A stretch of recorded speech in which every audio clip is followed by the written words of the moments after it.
ऐका सखींनो, आता श्रावण मास चालू झाला. आता सोमवारची कहाणी आपण ऐकणार आहोत. कहाणी सोमवारची शिवा मोठीची. ऐका तर. आटपाट नगर होतं. तिथे एक राजा होता. राजाला 4 सुना होत्या.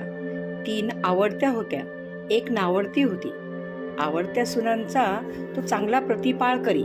नावडतीस जेवायला उष्ट, नेसायला झाडं भारडं, राहावायला गुराचं बेड दिलं होतं. गुराख्याचं काम दिलं. पुढे श्रावण मास आला. पहिला सोमवार आला. ती राणी गेली. नागकन्या देवकन्यांची भेट झाली. त्यांना विचारलं, बाई बाई कुठं जाता? महादेवाच्या देवळी जातो. शिवामूठ वाहतो. त्यांना काय होतं? भ्रातराची भक्ती होते. इच्छित कार्य सिद्धीत जातं. मुलं बाळं होतात. नावडती माणसं आवडती होतात. वडील मनुष्यापासून सुखप्राप्ती होते. मग त्यांनी हिला विचारलं, तू कोणाची कोण? मी राजाची सून. तुमच्याबरोबर येते. त्यांच्याबरोबर ती देवळात गेली. नागकन्या देवकन्या वसा वसू लागल्या. नावडती म्हणाली, काय ग बायांनो, वसा वसता? आम्ही शिवामुठीचा वसा वसतो. त्या वशाला काय करावं? मूठ चिमूट तांदूळ घ्यावे, शिवराई सुपारी घ्यावी, गंधफूल घ्यावं, 2 बेलाची पानं घ्यावी, मनभावे पूजा करावी. हाती तांदूळ घ्यावे आणि तोंडानं शिवा शिवा महादेवा, माझी शिवामूठ ईश्वर देवा.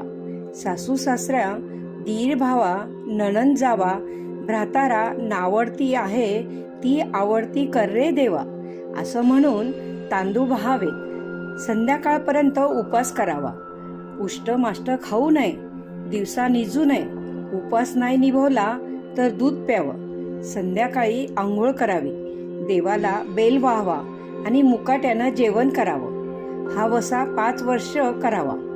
पहिल्या सोमवारी तांदूळ, दुसऱ्यास तीळ, तिसऱ्यास मूग, चौथ्यास जव आणि 5वा आला तर सातू शिवामुठी करता घेत जावे. पहिल्या सोमवारी सगळं साहित्य नागकन्या देवकन्यांनी दिलं आणि दुसऱ्या सोमवारी हिला घरून आणायला सांगितलं. त्या दिवशी हिने मनोभावे पूजा केली. सारा दिवस उपवास केला. जावा नंदांनी उष्टमाष्ट पान दिलं. ते तिनं गाईला घातलं. शंकराची आराधना केली आणि दूध पिऊन निजून राहिली. पुढं दुसरा सोमवार आला. नावडतीनं घरातून सर्व सामान मागून घेतलं. पुढं रानात जाऊन नागकन्येबरोबर मनोभावे पूजा केली आणि शिवा महादेवा, माही शिवामूठ ईश्वर देवा. सासू सासरे दीर भावा, नणंद जावा, भ्रातारा नावडती आहे ती आवडती कर रे देवा. असं म्हणून तिने तीळ वाहिले. सारा दिवस उपवास केला. शंकराला बेल वाहिला. दूध पिऊन निजून राहिली.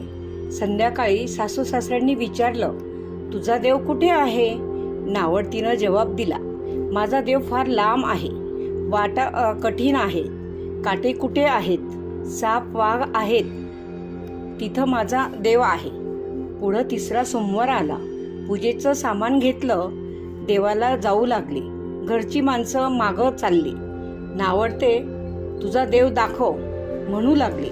नावडतीला रोजचा सराव होता. तिला काही वाटलं नाही. यांना काटे कुटे पुष्कळ लागले. नावडतीची दया आली. आजपर्यंत रानात कशी येत असेल कोण जाणे. नावडतीला चिंता पडली. देवाची प्रार्थना केली.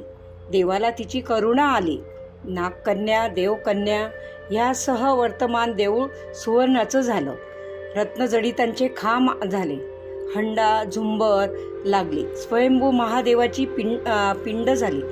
सगळ्यांनी देवाचं दर्शन घेतलं. नावडती पूजा करू लागली.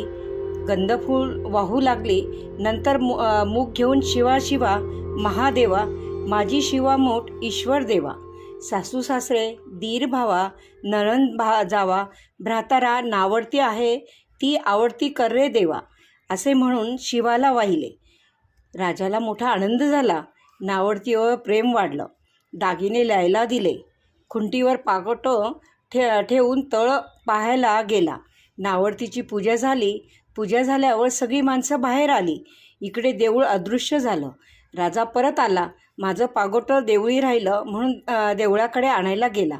तो तिथे एक लहान देऊळ आहे. तिथे एक पिंड आहे. वर आपण केलेली पूजा आहे. जवळ खुंटीवर पागोटं आहे. तेव्हा त्यानं सुनेला विचारलं, हे असं कसं झालं? माझ्या गरिबाचा हाच देव.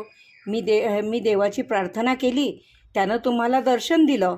सुनेमुळे देव भेटला म्हणून तिला पालखीत घालून घरी आणलं. नावडती होती ती आवडती झाली. जसा तिला शंकर प्रसन्न झाला तसा तुम्हा अम्मा हो ही 60 उत्तराची कहाणी 5 उत्तरी सफळ संपूर्ण. ओम नमः शिवाय.